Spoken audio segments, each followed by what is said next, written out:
democracy will thrive because people will now do the right things.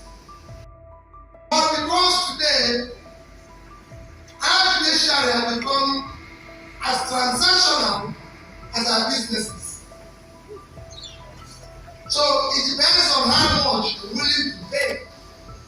I'm one of those who claim to be highest beneficiary of judiciary when it works. Because I have been involved with the election, where after election, somebody else was declared, and I went to court. It will be speaking at the Justice Anthony Aniagolo 5th Memorial Lecture held at Godfrey Okoye University in Enugu State, where he said that the judiciary has become very transactional, just like politicians and businessmen. It's no longer news that they do all sorts of things. They turn the law upside down in order to favor people. And the worst part is that they did all this. Look at all the candidates in the past election cycle that they manipulated the law in their favor. Look at their performance in office today. So why did they do all this? If they supported candidates that at least are performing now, it would have been different. Nigerians would have said, okay, let's accept it. After all, they are working. Not that it is right. But the worst part is that look at all the candidates. Look at where they have plunged Nigeria. They did all this for their selfish interests. It's a pity how low we've sunk. We can't even match the standard we set 30, 40 years ago, not to talk of 20 years ago. It will be rightly said that he is a beneficiary of Nigeria's judiciary when they were interpreting the laws the way it's supposed to be interpreted. When Nigerian judges were training other judges in African countries, this was the same time when Nigerian judges were chief justices in other African countries. You can understand the level Nigerian judges and judicial officers attained at the time. Compare that to what is happening today. A federal high judge descended so low, or was it that he was intoxicated by the amount of money he received? He actually said that despite the fact that Tinubu forfeited $460,000 being narcotics proceeds to the US government, that it wasn't him that committed the crime, that it was his bank account that should be held accountable. Yes, if you are hearing this for the first time, it actually happened. This is no joke. A federal judge actually wrote this in his judgment during the presidential election litigation. So you can understand how low they sunk.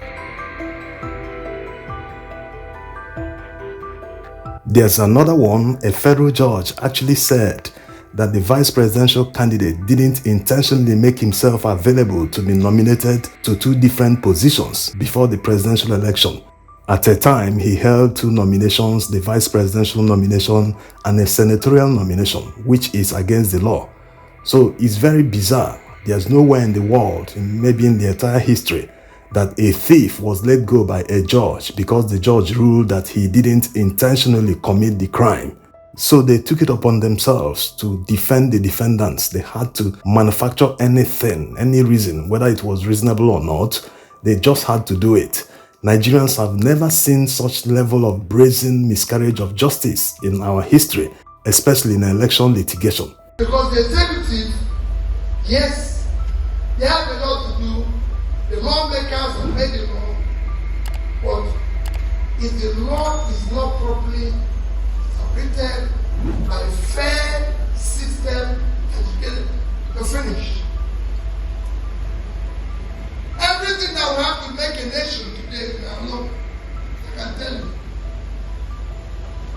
Even we have judiciary where people go to our prisons. You have a waiting trial.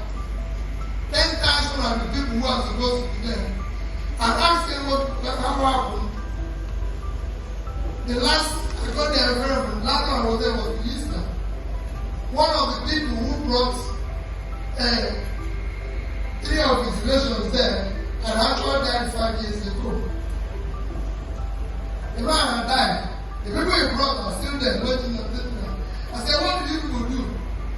They wanted to take land of everybody and they challenged him. Send them there. And they have died, land is still there. This is rehabilitation. But nobody could put their case to court. It was me now calling people and saying, hey, wait a minute, look at this situation.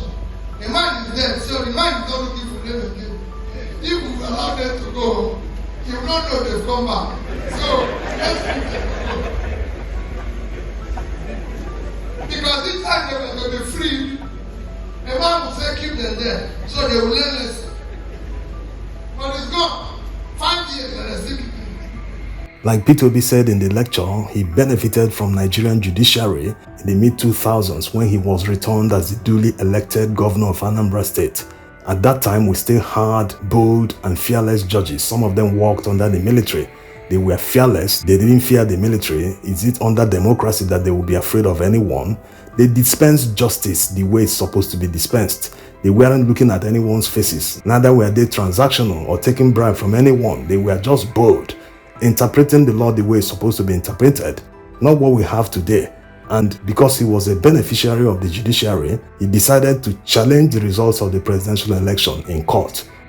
At the time he challenged that election results in court last year, it wasn't as if Nigerians didn't know that judges could manipulate the system in favor of the defendants. But what they didn't know was the fact that they could be so brazen to the extent that they had to resort to defending the defendants. That was where it broke down for everyone. And when the judiciary is no longer strong enough to challenge executive lawlessness and rascality, that means democracy will be dying every minute. There's no hope for the survival of democracy in such a system. If you don't correct people for the wrong they did, they will be emboldened to do worse in the future. That's the essence of having a strong judiciary, to correct people, especially politicians and INEC officials that think that they can do anything and get away with it. They will just collect money from politicians and write results, and it will be authorized and approved by the judiciary. And as P2B explains in the next clip, you will see that it not only affects the political system, it affects social life, business, investment, everything. Let's take a listen. The people are running to today. What they have, they will not have intangible assets of rule of law. I'm going to start this. I believe that it will work. And I believe that there is anything I will be able to seek redress in the law.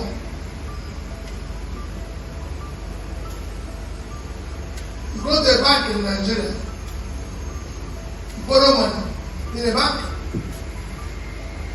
You know, banks in Nigeria don't give loan. No, the banks in Nigeria don't give loan. What they do is one brokerage. They don't give loan. Because before they give you anything, you have to bring something your mother and your father kept. You have to bring it and give them.